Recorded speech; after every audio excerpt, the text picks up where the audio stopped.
आप सबको प्रभु यीशु के पवित्र जीवित और सामर्थ्य नाम में जय मसीह की। प्रभु का प्रिय धन्यवाद करते हैं जो प्रतिदिन हमें अपनी आशीषों से परिपूर्ण करता है, अपनी योजना को, अपनी कल्पनाओं को हमारे जीवन में प्रतिदिन पूरी करता है। हम प्रिय प्रभु की उपस्थिति में ही चलते हैं। परमेश्वर का आत्मा हमारे जीवन पर काम करता है, मसीह की दुल्हन के रूप में हमें तैयार करता है और परमेश्वर हमारे आत्मिक जीवन को निखारने में किसी तरह की कमी नहीं छोड़ता है। हमारा प्रतिदिन का ईश्वर का वचन पढ़ना, मनन करना, प्रार्थना जीवन और उससे पाई हुई शिक्षाओं में दिन भर और जीवन भर चलते रहना, यह हमारे व्यक्तित्व को बनाते और निखारते हैं। हम परमेश्वर के वचन को पढ़ना कभी बंद ना करें और उस पर मेडिटेशन करना तो बिल्कुल भी न चूकें। इसलिए हम अपने समय को जरूर निकालकर परमेश्वर के वचन के साथ थोड़ा जरूर बिताएं। हम भजन संहिता की पुस्तक पर मनन करते हुए भजन 104 पर आ पहुंचे हैं। ये भजन भी बड़ा है, इसमें 35 पद हैं, परंतु हम केवल 1 से 13 पदों तक आज के मनन में पढ़ेंगे और इन्हीं पर हमारा मनन होगा। आइए सबसे पहले परमेश्वर का वचन हम पढ़ते हैं। हे मेरे मन, तू यहोवा को धन्य कह। हे मेरे परमेश्वर यहोवा, तू अत्यंत महान है। तू वैभव और ऐश्वर्य का वस्त्र पहने हुए, जो उजियाले को चांद के समान ओढ़े रहता है और आकाश को तंबू के समान ताने रहता है, जो अपनी अटारियों की कड़ियां जल में धरता है और मेघों को अपना रथ बनाता है और पवन के पंखों पर चलता है, जो पवनों को अपने दूत और धधकती आग को अपने टहलुए बनाता है। तूने पृथ्वी को उसकी नींव पर स्थिर किया है ताकि वह कभी न डगमगाए। तूने उसके गहरे सागर से उसको ढांप दिया है, जैसे वस्त्र से। जल पहाड़ों के ऊपर ठहर गया, तेरी घुड़की से वह भाग गया। तेरे गरजने का शब्द सुनते ही वह उतावली करके बह गया। वह पहाड़ों पर चढ़ गया और तराइयों के मार्ग से उस स्थान में उतर गया जिसे तूने उसके लिए तैयार किया था। तूने एक सीमा ठहराई जिसको वह नहीं लांघ सकता और न लौटकर स्थल को ढांप सकता है। तू नालों में सोतों को बहाता है, वे पहाड़ों के बीच से बहते हैं। उनसे मैदान के सब जीव जंतु जल पीते हैं। जंगली गधे भी अपनी प्यास बुझा लेते हैं। उनके पास आकाश के पक्षी बसेरा करते और डालियों के बीच में से बोलते हैं। तू अपनी अटारियों में से पहाड़ों को सींचता है। तेरे कामों के फल से पृथ्वी तृप्त है। तेरे कामों के फल से पृथ्वी तृप्त है। प्रियो, इस भजन को जो शीर्षक दिया गया है वो इस सृष्टिकर्ता की स्तुति। हम धन्यवाद के भजन पढ़ते आ रहे हैं और इसमें भी हमें स्तुति और धन्यवाद के ही शब्द दिखाई देते हैं, लेकिन एक जो बड़ी अलग चीज यहाँ पर है वो आगे भी हम पढ़ेंगे तो पाएंगे कि परमेश्वर ने सारी सृष्टि को परमेश्वर की स्तुति करते हुए पाया है और परमेश्वर ने सारी सृष्टि को मानो हिदायत दी है। चाहे पहाड़ हों, जंगली जानवर हों, चाहे पेड़ हों, चाहे नदियां हों, चाहे नाले हों, ये सब गला खोलकर परमेश्वर की महिमा करें। ये कोई एनिमेशन फिल्म नहीं है। एनिमेशन फिल्म में होता है हम तस्वीरें बनाते हैं और उनको बोलने के उनके मुंह में डालते हैं बोल और हमें बोलते हुए दिखाई देती हैं, लेकिन ये तो हकीकत में परमेश्वर सारी सृष्टि से बात करता है और सारी सृष्टि परमेश्वर की भाषा समझती है और सृष्टि अपनी भाषा में परमेश्वर की गला खोलकर स्तुति करती है। अब यहां भी मनुष्य सीमित है। हम मनुष्य की भाषा समझ सकते हैं, हमें जानवरों की भाषा समझ नहीं आती है। पक्षियों की भाषा समझ नहीं आती है। कुछ पक्षियों को जितना हम सिखाते हैं उतना हम वो बोलते हैं, रिपीट करते हैं, हम समझ लेते हैं। लेकिन एक बात परमेश्वर के वचन से तय है कि सारी सृष्टि बात करती है। सारी सृष्टि के पास एक भाषा है, सारी सृष्टि के पास बोलियां हैं और परमेश्वर उनसे उन भाषा और उन बोलियों में बात करता है। यह बात स्पष्ट है परमेश्वर के वचन से कि आदम के पाप के कारण जो श्राप इस सृष्टि पर पड़ा है, इस पृथ्वी पर पड़ा है, मनुष्य पर तो पड़ा ही है, सारी सृष्टि पर पड़ा, उसमें से एक चीज ये कि इन सब से भाषाएं छीन ली गई। तो भी परमेश्वर से बात करने की शक्ति परमेश्वर ने उनसे नहीं छीनी है। God has not withdrawn the power to communicate with the entire nature. This is what I want to say. Though God has withdrawn the power for man to communicate with animals or the whole creation, but God has not taken that power back. They can communicate to God. Even animals communicate to God.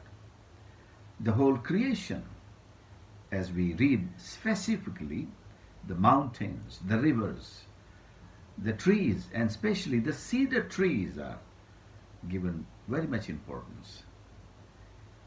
So क्या है ये चीज, क्या दर्शाती है?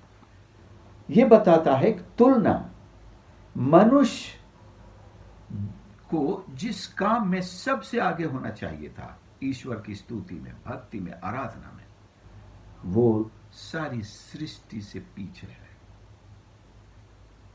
और कहें एक निकम्मेपन का ठप्पा भी मनुष्य के ऊपर ही है। बहुत सारे 100 में से 100 लोग ईश्वर की स्तुति, आराधना, भक्ति, प्रार्थना, भय मानना, उसके पीछे चल, ये नहीं करते। 100 में से 1-2 ही हैं। अगर आप 1 और 2 में शामिल हैं तो परमेश्वर का धन्यवाद और आप धन्य हैं। बाकी बिल्कुल नहीं कह सकते कि 25% है कि 100% है, 80% है, बिल्कुल नहीं। 1-2 गिने चुने। प्रभु यीशु ने पहले ही कह दिया, सकरा है वो मार्ग और थोड़े हैं लोग जो उस पर चलते हैं। सो बहुत थोड़े लोग हैं जो आत्मा और सच्चाई से ईश्वर की आराधना सच में करते हैं और सच में ईश्वर की भक्ति के प्रति 100% अपने आप को समर्पित रखते हैं। तो इस भजन में हमको एक सबसे बड़ी सच्चाई ये उजागर होकर आती है कि सारी सृष्टि परमेश्वर की महिमा करती है, अपने आप ही करती है। रोज उसको सिखाया नहीं जाता। किसी स्कूल या ट्रेनिंग स्कूल में सृष्टि क्लास लेने नहीं जाती है। They are taught by God and they respond to God so sincerely, so seriously, so honestly, so regularly that they worship God with all the depth of their heart. दूसरी तरफ मनुष्य है कि उसके लिए स्कूल्स हैं, ट्रेनिंग सेंटर्स हैं, colleges हैं, यूनिवर्सिटीज हैं, just to teach him to know who God is, what God wants, how to worship him. फिर भी इंसान कंफ्यूजन में है, क्योंकि जो कुछ सिखाया जाता है वहां भी बड़ा एक तरह से अलग अलग विचारधाराएं हैं। तो कहता ऐसे नहीं है। प्रभु यीशु से भी लोग हिम्मत करके पूछते थे, सही आराधना कहां होनी चाहिए, कौन सी जगह है, किस तरह से है। सुंदर जवाब देते प्रभु यीशु। उस समय आता है और अब हम कहेंगे वो समय आ चुका है। आज दुनिया में सच्चे आराधक हैं, चाहे 1% ही क्यों ना हो। सच्चे आराधक दुनिया में हैं और वो आत्मा और सच्चाई से आराधना कर रहे हैं। तो ये एक बहुत बड़ी उपलब्धि मानवता के लिए है कि मनुष्य ने आत्मा और सच्चाई से आराधना करने का वो अवसर पा लिया है। अब किस किस ने उसको अपनाया है, ये अब हम एक दूसरे को उसमें लाएं, सिखाएं और करें। पेड़ अपनी जगह से दूसरी जगह किसी को सिखाने के लिए नहीं जाते, लेकिन पेड़ों की आवाज जरूर जाती है। शायद वो पहले से ही ये हमारा आज का मीडिया इस्तेमाल कर रहे हैं, उनके पास ये इंटरनेट मीडिया जो भी हो, उनकी आवाज भजन 19 में हम पढ़ते भी हैं, दूर दूर तक जाती है, हर भाषा में ट्रांसलेट होती है ऑटोमेटिकली। कोई भी बोली ऐसी नहीं है जिसमें उनकी स्तुति दूसरों के द्वारा समझी ना जाए।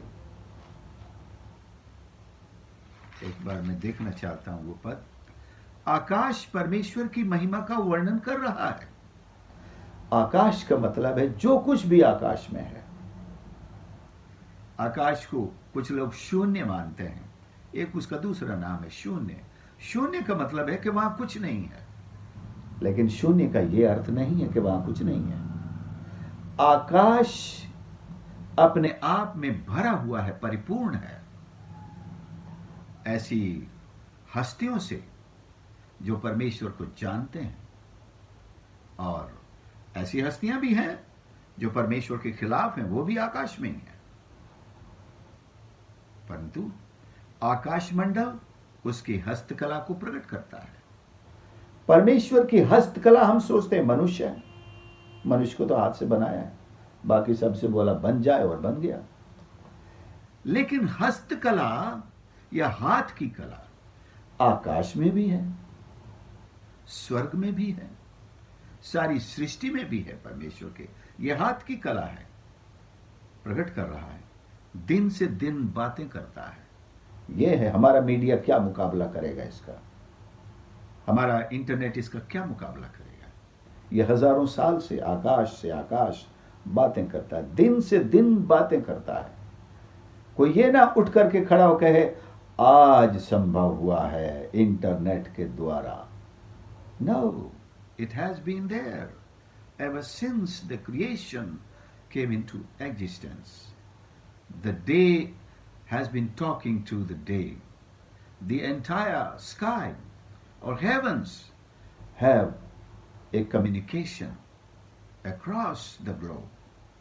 दिन से दिन बात करता है, रात को रात ज्ञान सिखाती है। न तो कोई बोली है, न तो कोई भाषा है जहां उनका शब्द सुनाई नहीं देता है। उनका स्वर सारी पृथ्वी पर गूंज गया है, ये मैं कहना चाह रहा हूं। सृष्टि, परमेश्वर की क्रिएशन की आवाज, उसकी स्तुति,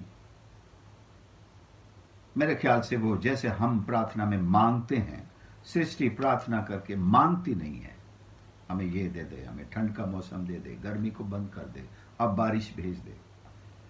मेरे ख्याल से, ये मेरा विचार है, सृष्टि ऐसी कोई प्रार्थना नहीं करती है। सृष्टि तो केवल ये स्तुति करती है, परमेश्वर की प्रशंसा करती है, और जो कुछ होता है उन सब को अपने गीत में मोतियों की तरह माला बना करके गीत गाती है। सृष्टि उसकी गीत गाती है, उसका स्वर सारी पृथ्वी पर गूंज गया। उनके वचन, ये किसकी बात की जा रही? उनके, ये सृष्टि की बात। जो कुछ सृष्टि में परमेश्वर ने बनाया है, उनके वचन जगत की छोर तक पहुंच गए हैं। उनमें उसने सूर्य के लिए मंडल बनाया। अब हम 104 पर आए तो यह हम देखें, यह सूर्य का भी जिक्र है, आकाश, अटारियां, कड़ियां, जल, मेघ, पवन और पृथ्वी की नींव जो स्थिर है ताकि पृथ्वी कभी न डगमगाए। भूकंप को डगमगाना कहते हैं, लेकिन ऐसा कोई भूकंप दुनिया में नहीं होगा जो इस पृथ्वी की नींव को गिरा दे, तोड़ दे। ये पृथ्वी स्थिर रहेगी, ऐसा भजनों में ही लिखा हुआ है। और प्रभु यीशु अपना 1000 साल का राज्य इस पृथ्वी पर ही स्थापित करेंगे। पहाड़ों के बारे में कई जगह आया, तराइयों के मार्ग से, और फसलों के बारे में वो भी परमेश्वर की महिमा का वर्णन करते हैं। नाले, सोते, पहाड़ों के बीच बहता हुआ पानी, पहाड़ों के ऊपर ताल हैं। मैंने नैनीताल में, उत्तराखंड में वहां गया तो नैनीताल के जिले में पूरा मैं घूमा। कितने ताल मैंने देखे, सारे पहाड़ों के ऊपर। मुझे बचपन में आश्चर्य होता था कि पहाड़ों से भला पानी कैसे आ सकता है। पानी तो नीचे होता है, पानी तो ज़मीन के अंदर होता है, पानी तो सागर में होता है। लेकिन जब पढ़ाई में और आगे बढ़े तो पता चला सारी नदियां, सारे नाले पहाड़ों से निकलते हैं। और मैंने अपनी आंखों से देखा पहाड़ों पर रुके हुए पानी को। और प्रियो, पानी की आवाज, बारिश की आवाज, तूफान की आवाज जो इंसान को डरा देती है, अरे तूफान आ रहा है, लेकिन उस आवाज में जो बुलंद एक ईश्वर की प्रशंसा है, उस पर हम कभी नहीं सोचते। हम तो डर जाते हैं, कहेंगे पड़ोसी का टीन उड़ करके हमारे टीन को भी उखाड़ता हुआ किसी की जान न ले ले। लेकिन ये सब कभी इसको इंटरप्रेट करें हम, आखिर ये क्या गा रहे हैं? शैतान शायद कान में आकर कहे, बेटा ये जो आवाज आ रही है ये विनाश की है। शांति के बाद, तूफान में खामोशी के बाद जो तूफान है वो विनाश है। No my friends, every voice is not the voice of destruction. There may be voices of praise and worship to God and inspiration to mankind to look unto this entire nature, every object in the nature, and listen with our ears. I should say, anointed by the Holy Spirit to understand the languages or the dialects spoken by the nature and understand what they are saying. वो कह रहे हैं, क्या कह रहे हैं? हे मेरे परमेश्वर यहोवा, तू अत्यंत महान है, तू वैभव और ऐश्वर्य का वस्त्र पहने हुए है। अगली बार जब आपके घर के सामने नीम के पेड़ से आपको तेज हवा के साथ आवाज सुनाई दे, या बारिश के पहले आती हुई आवाज सुनाई दे तेज हवा की, तो समझना ये कह रही है, हे मेरे परमेश्वर यहोवा, तू अत्यंत महान है, तू वैभव और ऐश्वर्य का वस्त्र पहने हुए। ध्यान दें, प्रकाशित वाक्य में जब भी परमेश्वर बोलता है, एक तुलना बताई गई है इंसान को समझने के लिए, बहुत से पानियों की आवाज के समान। बहुत से पानी मतलब समुद्र की जो आवाज है, बहुत से पानियों से मतलब यहां seas, many seas together, they make the voice, I should say the voice, can say sound, लेकिन मैं उनको एनिमेट कर रहा हूं, वो एनिमेटेड हैं, तो ये वॉइस है। बहुत से पानियों के, जब परमेश्वर बात करता है तो ऐसा लगता है कि बहुत सारे महासागर मिलकर के आवाज कर रहे हैं। इंसान को डरना लाजमी है ऐसी आवाजों से, क्योंकि उसको लगता है अब तो पानी सर के ऊपर, क्या सारे आसमान के ऊपर जाने वाला है, सब कुछ तबाह नष्ट, नूह का जल प्रलय। लेकिन ये जरूरी नहीं है। परमेश्वर ने उस जल प्रलय में हमको एक किश्ती दी है। We have been gifted with a boat that was made by like Noah, and our boat is Christ himself. हमारी किश्ती मसीह स्वयं है, उसमें हमारा ईमान, हमारा ईमान मसीह में हमको सुरक्षित रखता है दुनिया के सारे खतरों में। सो प्रियो, इस भजन के द्वारा मैं आज आपसे इतना ही कहना चाहता हूं कि सारी पृथ्वी को आज जब आप देखेंगे, इस मनन के बाद आप एक नया नजरिया अपनाने लगेंगे। आप देखेंगे कि प्रकृति आपसे कम नहीं है। एक भक्त प्रकृति है, वो परमेश्वर की भक्ति करती है। अब शैतान भी इसका इस्तेमाल करना चाहता है, वो अपने अड्डे बनाकर लोगों को गिराने के लिए बैठा है, ये अलग बात है। लेकिन सृष्टि भी छुटकारे का इंतजार कर रही है, तो शैतान ने उसको भी अपने कब्जे में ले रखा है। तो ये आपका और मेरा अब जिम्मेदारी बनती है कि हम इस सृष्टि के लिए भी प्रार्थना करें, और सृष्टि बात जो रही है परमेश्वर के पुत्रों के प्रकट होने, क्योंकि उसी समय सृष्टि भी श्राप से मुक्त होगी, शैतान की हरकतों से मुक्त होगी, उसके सारे बंधनों से मुक्त होगी और परमेश्वर की स्तुति आराधना करेगी, गला खोलकर हमसे तो और अधिक बेहतर ढंग से करेगी। आइए हम भी सृष्टि के साथ मिलकर परमेश्वर की स्तुति करें और यही कहें, हे मेरे मन तू यहोवा को धन्य कहे, हे मेरे परमेश्वर यहोवा तू अत्यंत महान है, तू वैभव और ऐश्वर्य का वस्त्र पहने हुए है, जो उजियाले को चादर के समान ओढ़े रहता है और आकाश को तंबू के समान ताने रहता है। परमेश्वर का धन्यवाद हो। हालेलुया। प्यारे प्रभु हमारे परमेश्वर, हम धन्यवाद के साथ आज की इस घड़ी में आपके चरणों पर आते हैं। आपने प्रभु आज हमारी आंखें खोली कि हम देखें केवल मनुष्य नहीं जो आपकी स्तुति करता है, और मनुष्यों में भी परमेश्वर आपकी स्तुति का स्वभाव बहुत कम हो गया है, होता जा रहा है, परंतु आपने सृष्टि को प्रभु आपकी स्तुति के लिए रखा है, जो निरंतर आपकी स्तुति करती है। पहाड़, पहाड़ियां, सारे जंगल के जानवर, यहां तक कि दरिंदे जानवर भी और सारी सृष्टि के पक्षी आपकी महिमा करते हैं, आपके नाम की सराहना करते हैं। हमको प्रभु पवित्र आत्मा की यही सामर्थ दीजिए, हमारी आंखें खुल सके, हमारा मन ये समझ सके और हम मन से, हृदय की गहराई से, पूरे प्रेम के साथ आपकी स्तुति आराधना करें।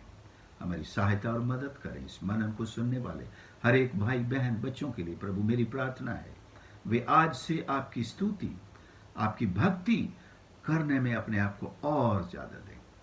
इतना नहीं केवल कि हम केवल अपने रोजमर्रा की जरूरतों के लिए आपके सामने आए, थोड़ी सी देर स्तुति करें और फिर अपनी इच्छा और आवश्यकताओं की और परेशानी और दुखों की सूची आपके सामने उंडेलने लगे, बल्कि हम आज से अधिक इस सृष्टि की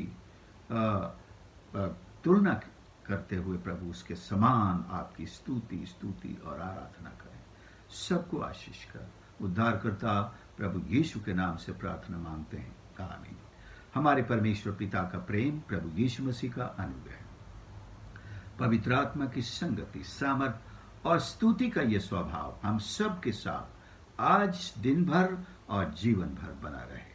प्रभु आप सबको आशीष करें। धन्यवाद, आपने संदेश को सुना है। दूसरों के साथ प्लीज जरूर शेयर करें, उनसे भी निवेदन करें वे सब्सक्राइब भी करें।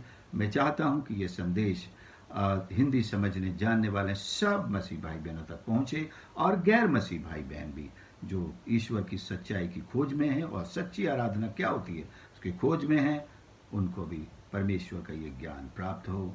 God bless you my friends.